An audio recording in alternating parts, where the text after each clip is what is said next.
संपत्ति चकवी है और भरत जी चकवा हैं और मुनि की आज्ञा खेल है, जिसने उस रात को आश्रम रूपी पिंजड़े में दोनों को बंद कर रखा और ऐसे ही सवेरा हो गया। जैसे किसी बहेलिए के द्वारा एक पिंजड़े में रखे जाने पर भी चकवी चकवे का रात को संयोग नहीं होता, वैसे ही भरद्वाज जी की आज्ञा से रात भर भोग सामग्रियों के साथ रहने पर भी भरत जी ने मन से भी उनका स्पर्श तक नहीं किया।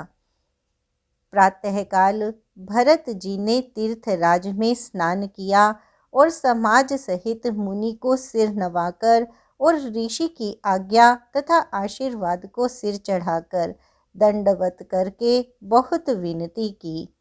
तदनंतर रास्ते की पहचान रखने वाले लोगों के साथ सब लोगों को लिए हुए भरत जी चित्रकूट में चित्त लगाए चले। भरत जी राम सखा गुह के हाथ में हाथ दिए हुए ऐसे जा रहे हैं मानो साक्षात प्रेम ही शरीर धारण किए हुए हो। ना तो उनके पैरों में जूते हैं और न सिर पर छाया है। उनका प्रेम, नियम, व्रत और धर्म निष्कपट है। वे सखा निषाद राज से लक्ष्मण जी, श्री रामचंद्र जी और सीता जी के रास्ते की बातें पूछते हैं और वह कोमल वाणी से कहता है। श्री रामचंद्र जी के ठहरने की जगहों और वृक्षों को देखकर उनके हृदय में प्रेम रोके नहीं रुकता। भरत जी की यह दशा देखकर देवता फूल बरसाने लगे। पृथ्वी कोमल हो गई और मार्ग मंगल का मूल बन गया।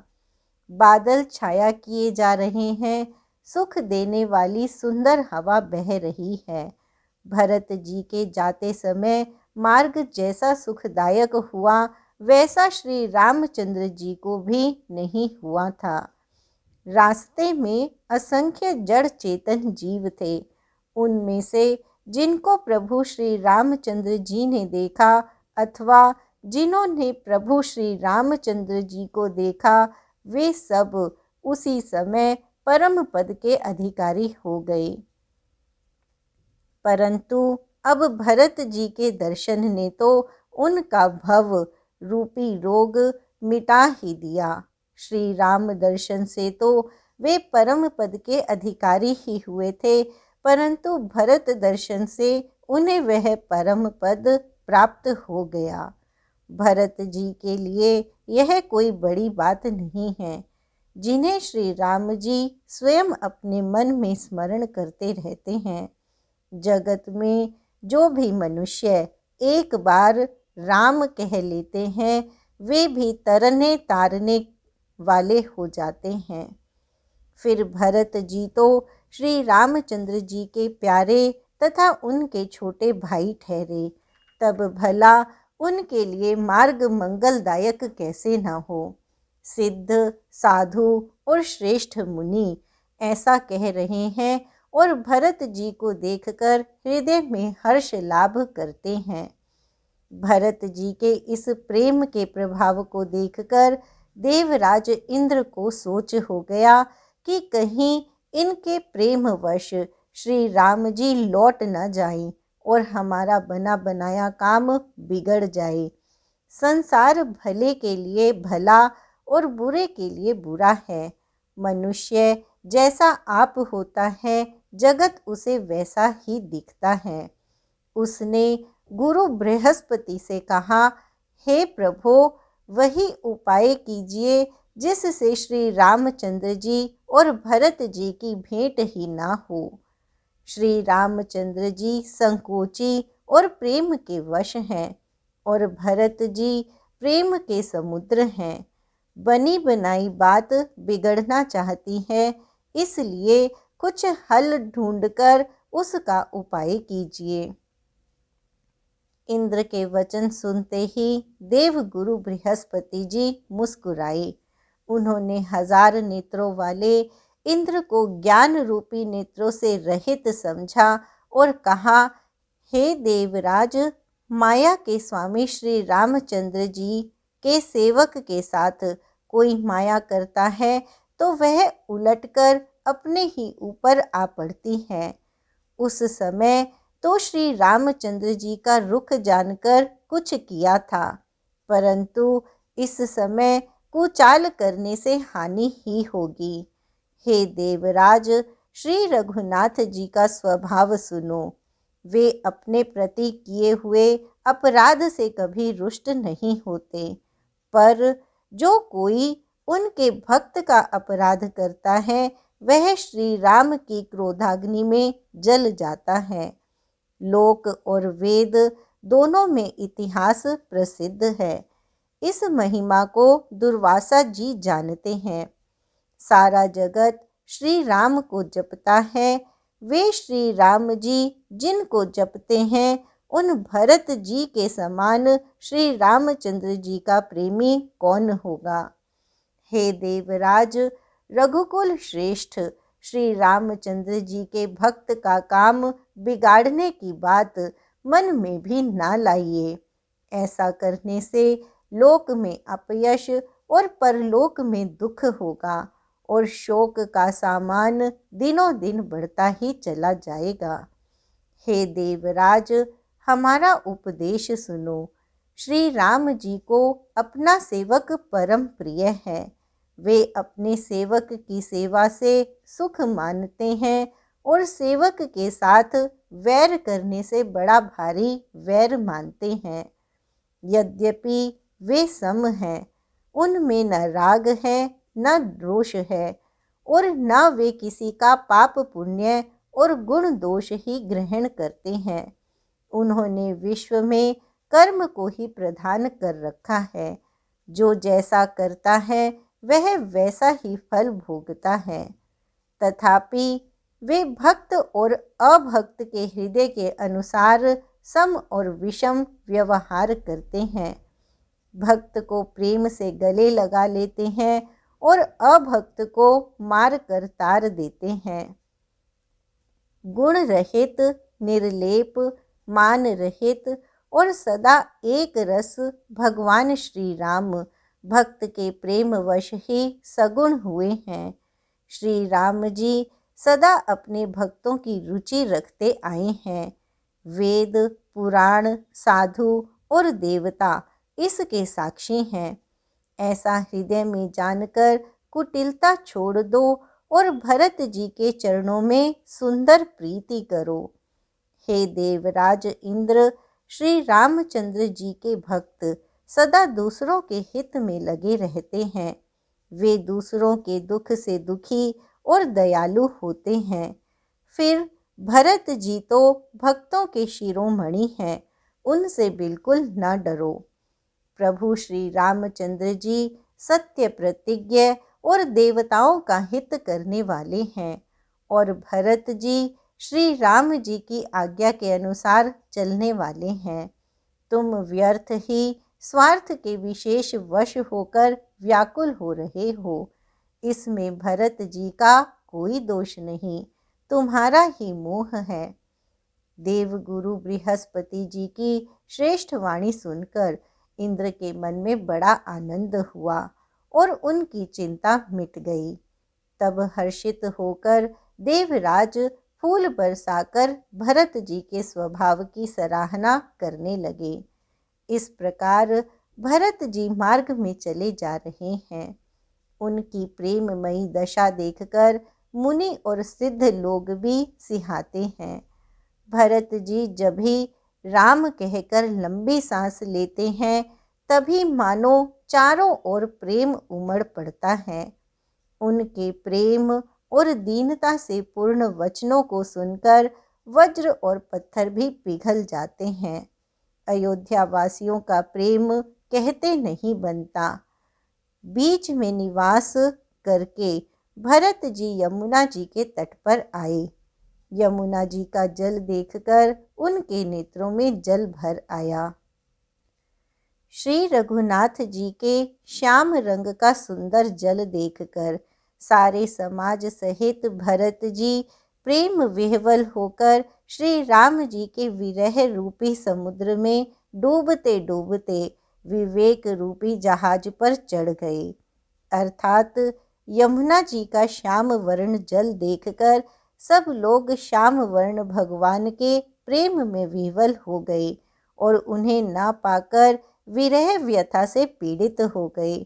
तब भरत जी को यह ध्यान आया कि जल्दी चलकर उनके साक्षात दर्शन करेंगे। इस विवेक से वे फिर उत्साहित हो गए। उस दिन यमुना जी के किनारे निवास किया। समयानुसार सब के लिए खान पान आदि की सुंदर व्यवस्था हुई। निषाद राज का संकेत पाकर रात ही रात में घाट घाट की अगणित नावें वहां आ गईं, जिनका वर्णन नहीं किया जा सकता। सवेरे एक ही खेवे में सब लोग पार हो गए और श्री रामचंद्र जी के सखा निषाद राज की इस सेवा से संतुष्ट हुए। फिर स्नान करके और नदी को सिर नवाकर निषाद राज के साथ दोनों भाई चले। आगे अच्छी अच्छी सवारियों पर श्रेष्ठ मुनि हैं, उनके पीछे सारा राज समाज जा रहा है। उसके पीछे दोनों भाई बहुत सादे भूषण वस्त्र और वेश से पैदल चल रहे हैं। सेवक, मित्र और मंत्री के पुत्र उनके साथ हैं। लक्ष्मण, सीता जी और श्री रघुनाथ जी का स्मरण करते जा रहे हैं। जहाँ जहाँ श्री राम जी ने निवास और विश्राम किया था, वहाँ वहाँ वे प्रेम सहित प्रणाम करते हैं। मार्ग में रहने वाले स्त्री पुरुष यह सुनकर घर और काम काज छोड़कर दौड़ पड़ते हैं और उनके रूप, सौंदर्य और प्रेम को देखकर वे सब जन्म लेने का फल पाकर आनंदित होते हैं। गांवों की स्त्रियां एक दूसरी से प्रेम पूर्वक कहती हैं, सखी, ये राम लक्ष्मण हैं कि नहीं? हे सखी, इनकी अवस्था, शरीर और रंग रूप तो वही है।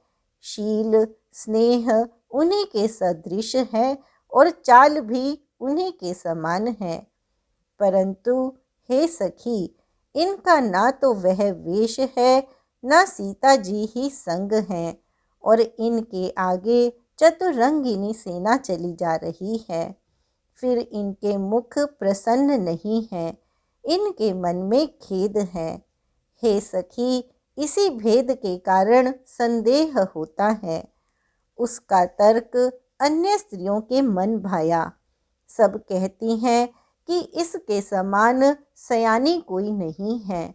उसकी सराहना करके और तेरी वाणी सत्य है, इस प्रकार उसका सम्मान करके दूसरी स्त्री मीठे वचन बोली।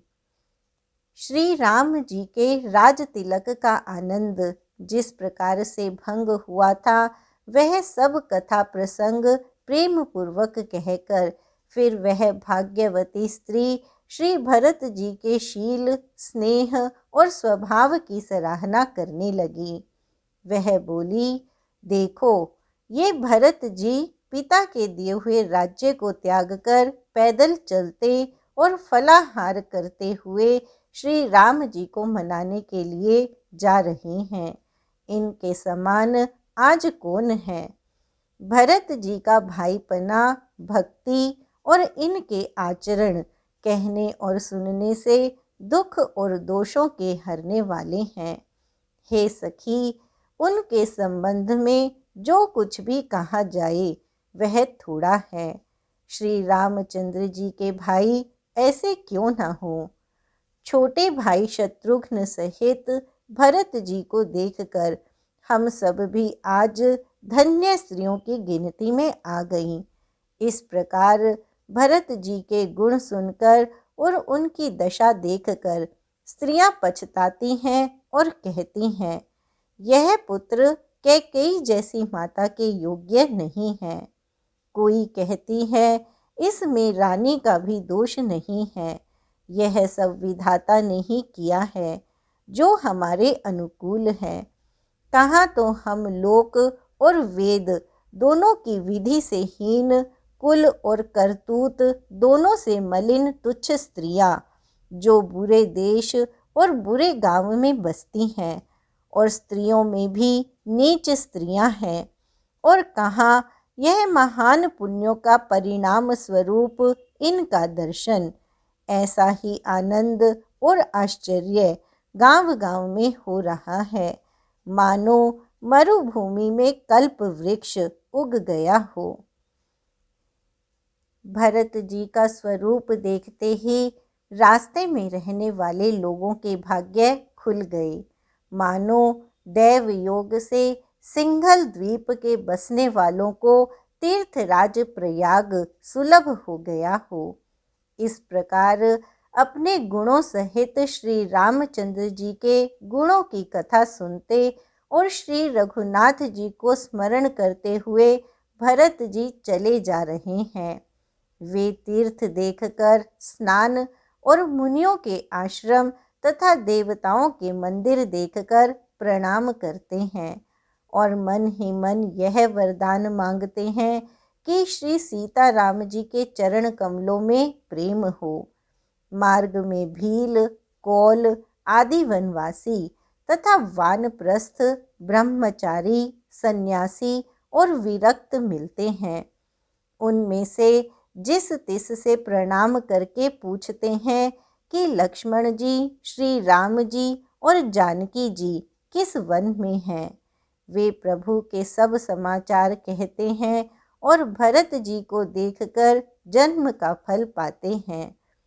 जो लोग कहते हैं कि हमने उनको कुशल पूर्वक देखा है, उनको ये श्री राम लक्ष्मण के समान ही प्यारे मानते हैं। इस प्रकार सबसे सुंदर वाणी से पूछते और श्री राम जी के वनवास की कहानी सुनते जाते हैं। उस दिन वहीं ठहरकर दूसरे दिन प्रातःकाल ही श्री रघुनाथ जी का स्मरण करके चले। साथ के सब लोगों को भी भरत जी के समान ही श्री राम जी के दर्शन की लालसा है। सबको मंगल सूचक शकुन हो रहे हैं। सुख देने वाले पुरुषों के दाहिने और स्त्रियों के बाएं नेत्र और भुजाएं फड़क रही हैं। समाज सहित भरत जी को उत्साह हो रहा है कि श्री रामचंद्र जी मिलेंगे और दुख का दाह मिट जाएगा। जिसके जी में जैसा है वह वैसा ही मनोरथ करता है। सब स्नेह रूपी मदिरा से छके चले जा रहे हैं। अंग शिथिल हैं, रास्ते में पैर डगमगा रहे हैं और प्रेमवश विह्वल वचन बोल रहे हैं। राम सखा निषाद राज ने उसी समय स्वाभाविक ही सुहावना पर्वत शिरोमणि कामदगिरि दिखलाया, जिसके निकट ही पयस्विनी नदी के तट पर सीता जी समेत दोनों भाई निवास करते हैं। सब लोग उस पर्वत को देखकर जानकी जीवन श्री रामचंद्र जी की जय हो ऐसा कहकर दंडवत प्रणाम करते हैं। राज समाज प्रेम में ऐसा मग्न है मानो श्री रघुनाथ जी अयोध्या को लौट चले हों। भरत जी का उस समय जैसा प्रेम था वैसा शेष जी भी नहीं कह सकते। कवि के लिए तो वह वैसा ही अगम है जैसा अहंता और ममता से मलिन मनुष्यों के लिए ब्रह्मानंद। सब लोग श्री रामचंद्र जी के प्रेम के मारे शिथिल होने के कारण सूर्यास्त होने तक 2 ही कोस चल पाए और जल स्थल का सुपास देखकर रात को वहीं बिना खाए पिए ही रह गए। रात बीतने पर श्री रघुनाथ जी के प्रेमी भरत जी ने आगे गमन किया। उधर श्री रामचंद्र जी रात शेष रहते ही जागे। रात को सीता जी ने ऐसा स्वप्न देखा जिसे वे श्री राम जी को सुनाने लगी, मानो समाज सहित भरत जी यहाँ आए हैं। प्रभु के वियोग की अग्नि से उनका शरीर संतप्त है। सभी लोग मन में उदास हैं, दीन और दुखी हैं। सासुओं को दूसरी ही सूरत में देखा। सीता जी का स्वप्न सुनकर श्री रामचंद्र जी के नेत्रों में जल भर आया और सबको सोच से छुड़ा देने वाले प्रभु स्वयं सोच के वश हो गए और बोले, लक्ष्मण, यह स्वप्न अच्छा नहीं है। कोई भीषण कुसमाचार सुनावेगा। ऐसा कहकर उन्होंने भाई सहित स्नान किया और त्रिपुरारी महादेव जी का पूजन करके साधुओं का सम्मान किया। देवताओं का सम्मान और मुनियों की वंदना करके श्री रामचंद्र जी बैठ गए और उत्तर दिशा की ओर देखने लगे। आकाश में धूल छा रही है। बहुत से पक्षी और पशु व्याकुल होकर भागे हुए प्रभु के आश्रम को आ रहे हैं। तुलसीदास जी कहते हैं कि प्रभु श्री रामचंद्र जी यह देखकर उठे और सोचने लगे कि क्या कारण है। वे चित्त में आश्चर्य युक्त हो गए। उसी समय कोल भीलों ने आकर सब समाचार कहे। तुलसीदास जी कहते हैं कि सुंदर मंगल वचन सुनते ही श्री राम जी के मन में बड़ा आनंद हुआ। शरीर में पुलकावली छा गई और शरद ऋतु के कमल के समान नेत्र प्रेमाश्रुओं से भर गए। सीतापति श्री रामचंद्र जी पुनः सोच के वश हो गए कि भरत के आने का क्या कारण है। फिर एक ने आकर ऐसा कहा कि उनके साथ में बड़ी भारी चतुरंगिनी सेना भी है। यह सुनकर श्री रामचंद्र जी को अत्यंत सोच हुआ। इधर तो पिता के वचन और इधर भाई भरत जी का संकोच। भरत जी के स्वभाव को मन में समझकर तो प्रभु श्री रामचंद्र जी चित्त को ठहराने के लिए कोई स्थान ही नहीं पाते हैं। तब यह जानकर समाधान हो गया कि भरत साधु और सयाने हैं तथा मेरे कहने में हैं। लक्ष्मण जी ने देखा कि प्रभु श्री राम जी के हृदय में चिंता है, तो वे समय के अनुसार अपना नीति युक्त विचार कहने लगे। हे स्वामी, आपके बिना पूछे ही मैं कुछ कहता हूँ। सेवक समय पर ढिठाई करने से ढीठ नहीं समझा जाता, अर्थात आप पूछें तब मैं कहूँ ऐसा अवसर नहीं है, इसलिए यह मेरा कहना ढिठाई नहीं होगा। हे स्वामी, आप सर्वज्ञों में शिरोमणि हैं, सब जानते ही हैं। मैं सेवक तो अपनी समझ की बात कहता हूँ। हे नाथ, आप परम सुहृद, सरल हृदय तथा शील और स्नेह के भंडार हैं।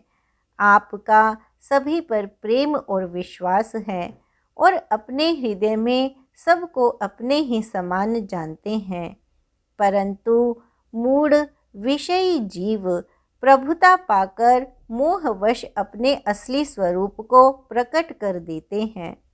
भरत नीतिपरायण, साधु और चतुर हैं तथा प्रभु के चरणों में उनका प्रेम है। इस बात को सारा जगत जानता है। वे भरत भी आज श्री राम जी का पद पाकर धर्म की मर्यादा को मिटाकर चले हैं। कुटिल खोटे भाई भरत कुसमय देखकर और यह जानकर कि राम जी वनवास में अकेले हैं, अपने मन में बुरा विचार करके समाज जोड़कर राज्य को निष्कंटक करने के लिए यहाँ आए हैं। करोड़ों प्रकार की कुटिलताएं रचकर सेना बटोरकर दोनों भाई आए हैं। यदि इनके हृदय में कपट और कुचाल न होती तो रथ, घोड़े और हाथियों की कतार किसे सुहाती, परंतु भरत को ही व्यर्थ कौन दोष दे। राजपद पा जाने पर सारा जगत ही पागल हो जाता है। चंद्रमा गुरु पत्नी गामी हुआ। राजा नहुष ब्राह्मणों की पालकी पर चढ़ा और राजा वेन के समान नीच तो कोई नहीं होगा जो लोक और वेद दोनों से विमुख हो गया। सहस्र बाहु, देवराज इंद्र और त्रिशंकु आदि किस को राजमद ने कलंक नहीं दिया। भरत ने यह उपाय उचित ही किया है, क्योंकि शत्रु और ऋण को कभी जरा भी शेष नहीं रखना चाहिए। हाँ, भरत ने एक बात अच्छी नहीं की, जो राम जी को असहाय जानकर उनका निरादर किया। पर आज संग्राम में श्री राम जी का क्रोधपूर्ण मुख देखकर यह बात भी उनकी समझ में विशेष रूप से आ जाएगी, अर्थात इस निरादर का फल भी वे अच्छी तरह पा जाएंगे। इतना कहते ही लक्ष्मण जी नीति रस भूल गए और युद्ध रस रूपी वृक्ष पुलकावली के बहाने से फूल उठा। वे प्रभु श्री रामचंद्र जी के चरणों की वंदना करके चरण रज को सिर पर रखकर सच्चा और स्वाभाविक बल कहते हुए बोले, हे नाथ, मेरा कहना अनुचित न मानिएगा। भरत ने हमें कम नहीं प्रचारा है। आखिर कहाँ तक सहा जाए और मन मारे रहा जाए। जब स्वामी हमारे साथ हैं और धनुष हमारे हाथ में है, क्षत्रिय जाति, रघुकुल में जन्म और फिर मैं श्री राम जी का अनुगामी हूँ, यह जगत जानता है, फिर भला कैसे सहा जाए। धूल के समान नीच कौन है, परंतु वह भी लात मारने पर सिर ही चढ़ती है। यूं कहकर लक्ष्मण जी ने उठकर हाथ जोड़कर आज्ञा मांगी, मानो वीर रस सोते से जाग उठा हो। सिर पर जटा बांधकर कमर में तरकस कस लिया और धनुष को सजकर तथा बाण को हाथ में लेकर कहा, आज मैं आपका सेवक होने का यश लूं और भरत को संग्राम में शिक्षा दूं। श्री रामचंद्र जी के निरादर का फल पाकर दोनों भाई रणशैया पर सोवें। अच्छा हुआ जो सारा समाज आकर एकत्र हो गया। आज मैं पिछला सब क्रोध प्रकट करूंगा। जैसे सिंह हाथियों के झुंड को कुचल डालता है और बाज जैसे लवे को लपेट में ले लेता है, वैसे ही भरत को सेना समेत और छोटे भाई सहित तिरस्कार करके मैदान में पछाड़ूंगा। यदि शंकर जी भी आकर उनकी सहायता करें तो भी मुझे राम जी की सौगंध है, मैं उन्हें युद्ध में मार डालूंगा। लक्ष्मण जी को अत्यंत क्रोध से तमतमाया हुआ देखकर और उनकी प्रामाणिक सौगंध सुनकर सब लोग भयभीत हो जाते हैं और लोकपाल घबराकर भागना चाहते हैं। सारा जगत भय में डूब गया। तब लक्ष्मण जी के अपार बाहुबल की प्रशंसा करती हुई आकाशवाणी हुई, हे तात, तुम्हारे प्रताप और प्रभाव को कौन कह सकता है और कौन जान सकता है, परंतु कोई भी काम हो उसे अनुचित उचित खूब समझ बूझ कर किया जाए तो सब कोई अच्छा कहते हैं। वेद और विद्वान कहते हैं कि जो बिना विचारे जल्दी में किसी काम को करके पीछे पछताते हैं वे बुद्धिमान नहीं हैं। देववाणी सुनकर लक्ष्मण जी सकुचा गए। श्री रामचंद्र जी और सीता जी ने उनका आदर के साथ सम्मान किया और कहा, हे तात, तुमने बड़ी सुंदर नीति कही। हे भाई, राज्य का मद सबसे कठिन मद है। जिन्होंने साधुओं की सभा का सेवन नहीं किया वे ही राजा राजमद रूपी मदिरा का आचमन करते ही मत वाले हो जाते हैं। हे लक्ष्मण, सुनो, भरत सरीखा उत्तम पुरुष ब्रह्मा की सृष्टि में न तो कहीं सुना गया है न देखा ही गया है। अयोध्या के राज्य की तो बात ही क्या है। ब्रह्मा विष्णु और महादेव का पद पाकर भी भरत को राज्य का मद नहीं होने का। क्या कभी कांजी की बूंदों से क्षीर समुद्र नष्ट हो सकता है? अंधकार चाहे तरुण सूर्य को निगल जाए, आकाश चाहे बादलों में समाकर मिल जाए, गऊ के खुर इतने जल में अगस्त्य जी डूब जाएं, और पृथ्वी चाहे अपनी स्वाभाविक क्षमा सहनशीलता को छोड़ दे, मच्छर की फूंक से चाहे सुमेरु उड़ जाए, परंतु हे भाई, भरत को राजमद कभी नहीं हो सकता। हे लक्ष्मण, मैं तुम्हारी शपथ और पिताजी की सौगंध खाकर कहता हूँ, भरत के समान पवित्र और उत्तम भाई संसार में नहीं है। हे तात, गुण रूपी दूध और अवगुण रूपी जल को मिलाकर विधाता इस दृश्य प्रपंच को रचता है, परंतु भरत ने सूर्यवंश रूपी तालाब में हंस रूप जन्म लेकर गुण और दोष का विभाग कर दिया। गुण रूपी दूध को ग्रहण कर और अवगुण रूपी जल को त्याग कर भरत ने अपने यश से जगत में उजियाला कर दिया है। भरत जी के गुण, शील और स्वभाव को कहते कहते श्री रघुनाथ जी प्रेम समुद्र में मग्न हो गए। श्री रामचंद्र जी की वाणी सुनकर और भरत जी पर उनका प्रेम देखकर समस्त देवता उनकी सराहना करने लगे और कहने लगे कि श्री रामचंद्र जी के समान कृपा के धाम प्रभु और कौन है। यदि जगत में भरत का जन्म न होता तो पृथ्वी पर संपूर्ण धर्मों की धुरी को कौन धारण करता। हे रघुनाथ जी, कवि कुल के लिए अगम भरत जी के गुणों की कथा आपके सिवा और कौन जान सकता है। लक्ष्मण जी, श्री रामचंद्र जी और सीता जी ने देवताओं की वाणी सुनकर अत्यंत सुख पाया, जो वर्णन नहीं किया जा सकता। यहाँ भरत जी ने सारे समाज के साथ पवित्र मंदाकिनी में स्नान किया, फिर सबको नदी के समीप ठहराकर तथा माता, गुरु और मंत्री की आज्ञा मांगकर निषाद राज और शत्रुघ्न को साथ लेकर भरत जी वहाँ को चले जहाँ श्री सीता जी और श्री रघुनाथ जी थे। भरत जी अपनी माता कैकेयी की करनी को समझकर सकुचाते हैं और मन में करोड़ों कुतर्क करते हैं।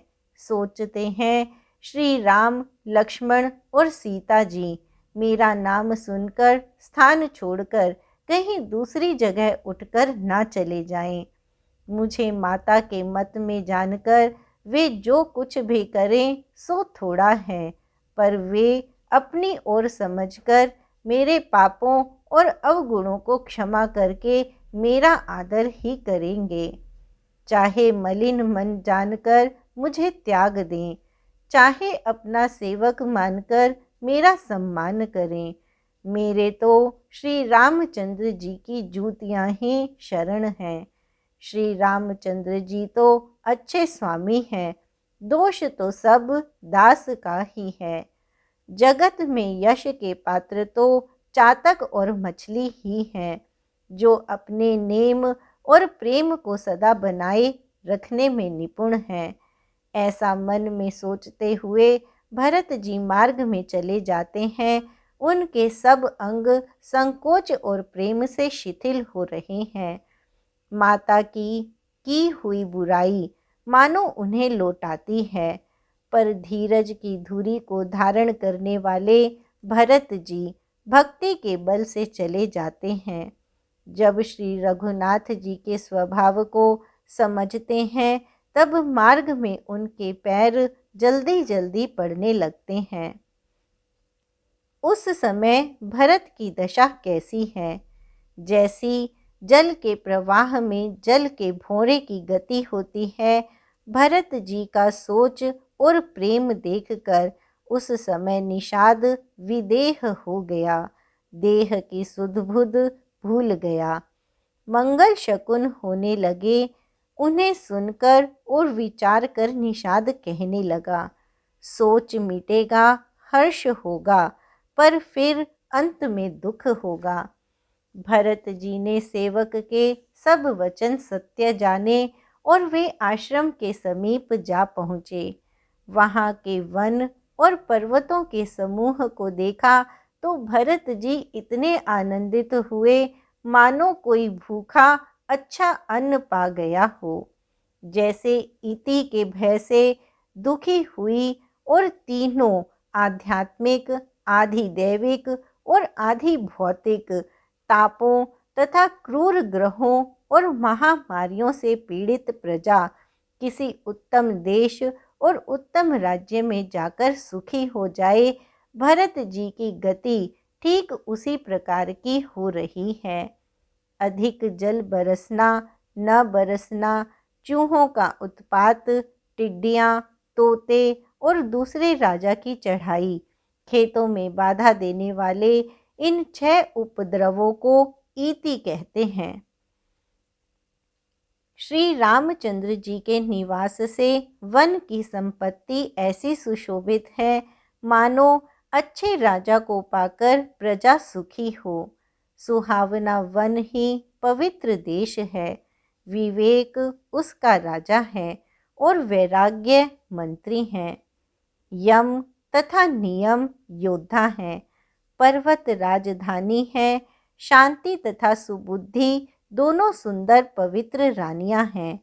वह श्रेष्ठ राजा राज्य के सब अंगों में पूर्ण है और श्री रामचंद्र जी के चरणों के आश्रित रहने से उसके चित्त में उत्साह या आनंद है। स्वामी, अमात्य, सुहृद, कोश, राष्ट्र, दुग और सेना राज्य के ये 7 अंग हैं। मोह रूपी राजा को सेना सहित जीतकर विवेक रूपी राजा निष्कंटक राज्य कर रहा है। उसके नगर में सुख, संपत्ति और सुकाल वर्तमान है। वन रूपी प्रांतों में जो मुनियों के बहुत से निवास स्थान हैं, वही मानो शहरों, नगरों, गांवों और खेड़ों का समूह है। बहुत से विचित्र पक्षी और अनेकों पशु ही मानव प्रजाओं का समाज है, जिसका वर्णन नहीं किया जा सकता। गैंडा, हाथी, सिंह, बाघ, सुअर, भैंसे और बैलों को देखकर राजा के साज को सराहते ही बनता है। ये सब आपस का वैर छोड़कर जहाँ तहाँ एक साथ विचरते हैं। यही मानो चतुरंगिनी सेना है। पानी के झरने झर रहे हैं और मतवाले हाथी चिंघाड़ रहे हैं। वे ही मानो वहाँ अनेकों प्रकार के नगाड़े बज रहे हैं। चकवा, चकोर, पपीहा, तोता तथा कोयलों के समूह और सुंदर हंस प्रसन्न मन से कूज रहे हैं। भौरों के समूह गुंजार कर रहे हैं और मोर नाच रहे हैं।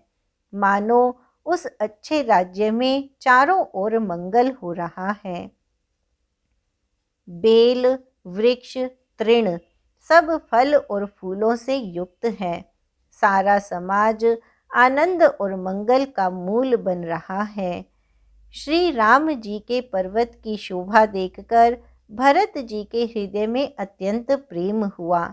जैसे तपस्वी नियम की समाप्ति होने पर तपस्या का फल पाकर सुखी होता है।